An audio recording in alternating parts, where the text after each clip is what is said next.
Yo, what's up mga kachismosa, and welcome back sa YouTube natin. Ayan, so medyo matagal-tagal tayo hindi nakapag-upload. Pero today, dahil bagong taon, meron naman tayong mainit na balitang pag-uusapan sa video natin na to. About ito sa Cabral Files. So marami mga bali-balita na sinasabi na ninakaw daw ni Congressman Leandro Leviste ang Cabral Files at sa pilitan nitong kinuha kay Cabral. Yan ang ating alamin at pag-uusapan at hihimay-himayin din natin sa vlog na ito. And before that, bago tayo magsimula, sa mga hindi pa nakakapag-subscribe, please don't forget to press subscribe button and click that notification bell para lagi kayong ma-update every time na mag-upload tayo ng mga bagong videos dito sa YouTube natin. And guys, support nyo rin po yung Facebook page natin at saka yung ating TikTok account. So without further ado, umpisa na natin to. Let's go! Chismis ang turing sa ngayon ng palasyo sa tinaguriang Cabral Files na inilabas ni Congressman Leandro Leviste. Ayon naman kay Leviste, si dating DPWH Undersecretary Catalina Cabral mismo ang nagbigay sa kanya ng mga file. Ang laman ng umano'y Cabral Files sa pagtutok ni Tina Panganiban Perez.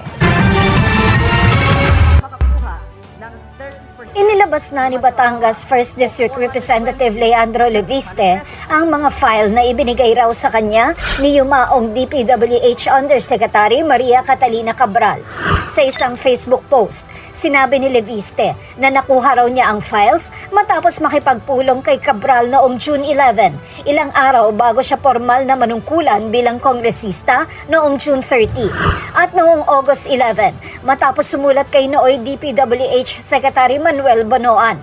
Kasama sa files na in-upload ni Leviste ang mga binigay raw sa kanya ni Cabral para ipaliwanag ang high-level budget allocation formula ni Cabral. Nakasaad niya rito ang formula na susundin para sa alokasyon sa bawat rehiyon at bawat distrito para masigurong mailalaan ang pera sa mga proyektong makakapag-ambag ng malaki sa kaunlaran at mapapakinabangan ng marami. Pero sabi ni Leviste, hindi ito nasusunod. Ang lumalabas po, wala talagang formula. Dahil tingnan natin, may mga malalaking distrito na malaking land area, malaking population, pero mas maliit ang budget kaysa sa ibang mga maliliit na distrito na mas maliit ang population at land area. May mga distrito na mahirap na kailangan ng pondo pero maliit ang budget. Pero ang isang napansin ko at paumanhin po na medyo direct ang sasabihin ko, yung mga distrito na may maraming kontraktor, yun po ay mas mataas ang kanilang mga allocable budgets. Sa isang kasunod na post, inilabas naman ni Leviste ang binigay raw sa kanya ni Cabral na 2025 DPWH budget per district summary. May nakalagay ritong NEP restored na mahigit 401 billion pesos. Ang NEP restored po ang taon-taong alokasyon.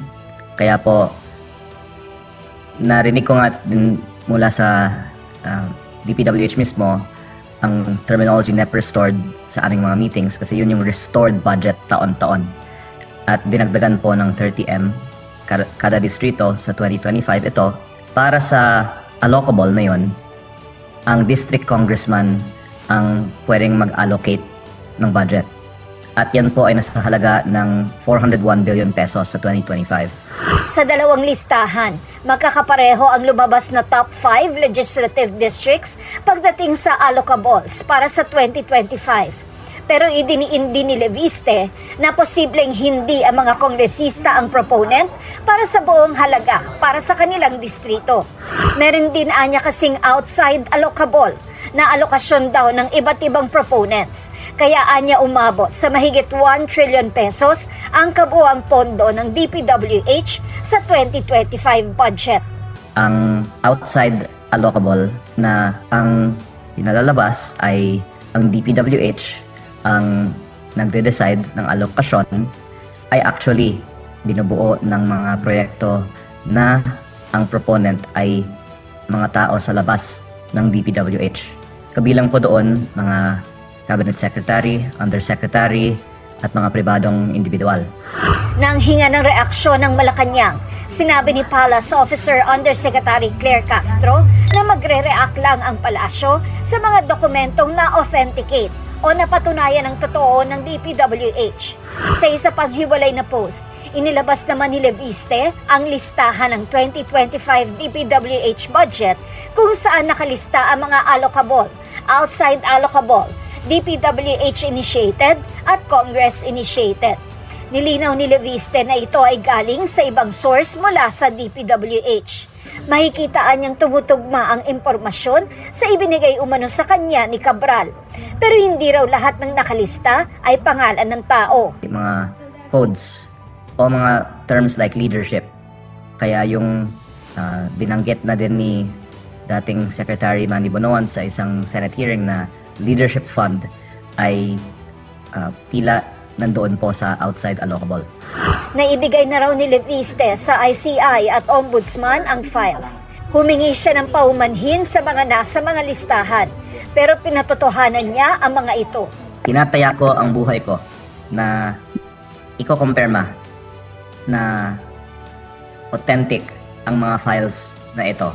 Dahil hindi naman po lang ako ang may kopya ng mga files na ito. Marami pong iba ang mga nakakuha ng mga files na ito sa DPWH. Sinusubukan pa naming kunin ang panig ng DPWH. Para sa GMA Integrated News. So, yun na nga mga kaibigan. So, ang daming mga balita ngayon na binabaligtad ngayon si Leandro. At madami rin na ginagawa yung administration natin ngayon para patahimikin yung mga ibang kumakalaban sa kanila. Lalo pat na pag unti-unting napapatunayan na talagang ang pangit talaga ng ginagawa ng administrasyon natin ngayon. So ngayon dito, pag-uusapan natin dito yung issue patungkol dito sa Cabral Files na napunta kay Leandro. Sabi dito sa isang news, may post, sabi dito pinilit daw kunin ni Congressman Leandro ang mga dokumento sa office ni Yusek Cabral sa DPWH. Nilabas pa nila ang picture bilang proof. So ibig sabihin, sa opisina nga niya talaga nanggaling ang hawak ni Leandro at dahil nasugatan pa ang mga kamay. So sa kamay mismo ni Yusek Cabral, kinuha ang mga dokumento. So, legit nga? Yun ang tanong. So, ito ang ating hihimay-himayin mga kaibigan na parang gawa-gawa na naman ng kwento. And take note, hindi lang natin sure kung ilang taon na si Yusek Cabral. Pero, for sure, malayong malayo yung age gap nila dito kay Congressman Leandro. So nakikita natin doon, parang logic lang mga kaibigan, Hindi naman siguro makikipag-agawan ng ganon si Leandro, yung dalawang taon na yon. At hindi naman yung basta-basta pupunta rin sa opisina ni Cabral si Leandro kung wala rin basbas niya or wala rin pinag-usapan sila na iimbitahan or pinaunlakan siyang pumunta doon para nga sa pag-uusap nilang dalawa. At imposible naman yata ng mga kaibigan. Ito lang naman yung aking opinion. Kasi pag inisip-isipin, parang napaka-imposible. Parang nangyayari na lang yung mga ganun ngayong panahon na to, sa mga drama-drama na lang sa mga pelikula. Pero yung ganun mismo na mag-aagawan, ipapakita pa na nasugatan yung kamay ni Cabral. So parang napaka-imposible. So parehas na may pinag-aralan ng dalawang to para gumawa ng ganong gulo na sinasabi nila na nag-agawan. So ngayon, ibig sabihin dito, parang sa pinost ng ganito, di rin nila inisip. So ibig sabihin, totoo nga talaga na galing kay Cabral yung mga files na yun na magpapatunay para isiwalat yung mga taong sangkot sa mga buwaya sa gobyerno, especially yung sa flood control na nailabas na. So ngayon ito, parang nakikita na talaga dito na guilty talaga yung administration natin ngayon. Kasi nakalagay daw doon lahat. Kasi imagine guys, 4 na buwan na, bagong taon na pero wala pa rin pong nakukulong na malalaking yung pinaka-head talaga ng mga kurakot na yan. No? Ang nakukulong pa lang is si Diskaya. Yan ang pinagmamalaki ng ating administrasyon ngayon na sila daw ang mga big fish at saka yung mga iba. Wala pa naman talaga karamihan ng mga nakulong is hindi naman din kilala. Katulad mo pinost na nakaraan na may mga nakulong na ilang tao. Tapos, hindi naman din kilala yung mga mukha, hindi naman din lumabas yun sa Congress nung mayroong investigasyon. So, bigla-bigla na lang may lumitaw na gano'n. So, parang smells fishy, mga kaibigan. Tapos, ito pa. Ang nakakaano pa doon, ang sinasabi ng big fish daw is si Diskaya. Sinasabi yan ni Auntie Claire. So, parang sa mata ng maraming Pilipino, hindi siya yung pinaka-big fish. Tapos, ito pa, marami na rin nagdawit kay Romualdez pero hanggang sa ngayon, bagong taon na is hindi pa rin nananagot. Marami ng pruweba, marami ng ebidensya yung ibinigay at isiniwalat ng mga tao. Even yung mga taong sangkot din sa pangungurakot na yan, kahit na sila Diskaya, is dinawit na rin talaga si Romualdez. Rasang pinagmamalaki pa ng administrasyon natin ngayon is meron ng nakulong. Sino? Yun pa lang, sila Diskaya pa lang talaga. At yung iba parang hindi naman talaga lehitimong sila yung mga taong sangkot. Parang binayaran lang talaga. Tapos isa pa sa sinasabi nila, si Saldico. Si Saldico, isiniwalat na rin talaga yung mga big fish talaga, yung pinakamalalaking buwaya sa gobyerno. Pero mapahanggang sa ngayon is wala pa rin nananagot. Kaya nakakadismaya na talaga yung administrasyon natin ngayon. As in talaga nakakahiya. So ito, gumagawa na naman sila ng issue ngayon para mailihis na naman, para mabaligtad na naman si Leandro ang pipwede nilang baligtarin, makasuhan dahil nga ipinapalabas silang salita na ninakaw daw niya. So napaka-imposible talaga nun at hindi na po ganun ka tanga o karbobo, sorry sa word, pero hindi na po ganun ang mga Pilipino. Kumbaga, parang bumabalik na naman kayo sa ugaling old politics, no? Na mga style na ganyan. Na hindi na po ganun. 2026 na ngayon. So, yun, hopefully, tayo lang mga Pilipino dapat maging mapagmatsyag tayo sa mga ganitong ginagawa ng gobyerno natin. Dahil nga, ilang taon na lang, magkakaroon na naman ng panibagong halalan at natatakot silang merong isang umupo talaga. Nag-iisa. Dahil yung pag sure na umupo talaga yon, malilinis at sila ay mababalikan sa mga ginawa nilang kalokohan sa Pilipinas. Dito rin tayo magtataka. Sinasabi nila na yung administrasyon natin ngayon yung nakapagpabalik lang ng mga ninakaw sa kaban ng bayan. Paano ba naman hindi nila maibabalikan? Sila din naman yung kumuha nun. Diba? So parang smells fishy talaga ang dating mga kaibigan. Parang may kakaiba. Kasi nga, sabi nga sa mga yung katulad ng sinasabi ni Romualdez, hindi naman basta-basta may babalik ko. Kung kanina ako hindi nanakaw na talaga. Na hindi naman mababalik talaga ng mismong gano'n talaga. So, ginagawa nilang bata yung Pilipino, na parang walang alam. Kaya hindi na rin siguro nakakapagtaka kung bakit bumaba yung trust rate ng ating Pangulo ngayon dito sa Pilipinas. As in, siya yung pinaka-worst na nakaranas ng ganun, na talagang bumaba talaga yung trust rating niya sa bansang sinasakupan niya.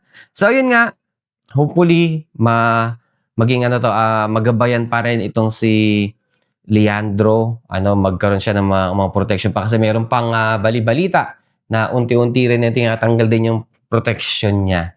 Kasi nga, grabe yung politiko, yung mga guilty talaga, yung mga nakaupo talaga Kaya medyo malakas pero may panahon din yan. Katulad din ang ginawa nila kay Kiko Barzaga, medyo nanahimik kay si Kiko Barzaga pero tuloy-tuloy pa rin po ang laban ng mga yan. Kaya magtulong-tulong po. Sana yung mga maraming Pilipino at magkaisa.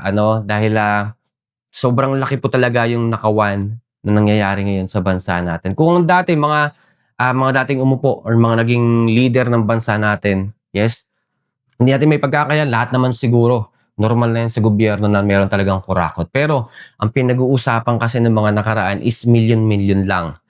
Hindi na po katulad ngayon na talagang bilyon-bilyon. Tapos mas bumaba pa po yung piso natin ngayon kontra sa dolyar. Kaya doon pa lang po makikita na po natin na talagang bumaba talaga yung value ng pera ng Pilipinas. At nabawasan din, unti-unti na po nababawasan yung mga nag-i-invest na mga negosyante dito sa bansa natin. So ano pa? Ano pang masabi natin, di ba? So halatang-halata naman na. Tapos yung mga krimen, bumabalik na naman yung mga nagdodroga.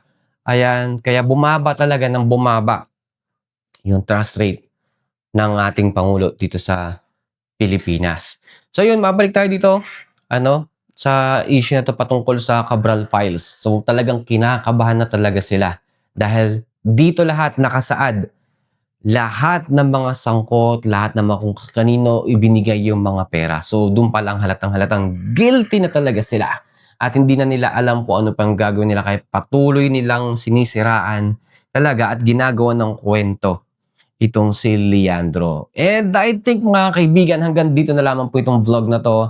And once again, thank you so much po ulit sa lahat na patuloy na sumusuporta sa mga patuloy natin pag-upload ng mga videos dito sa YouTube natin. And guys, huwag niyo rin pong kalimutan na i-support po yung Facebook page po natin at ating TikTok account. So yun lang po mga kaibigan and see you on my next vlog. Bye!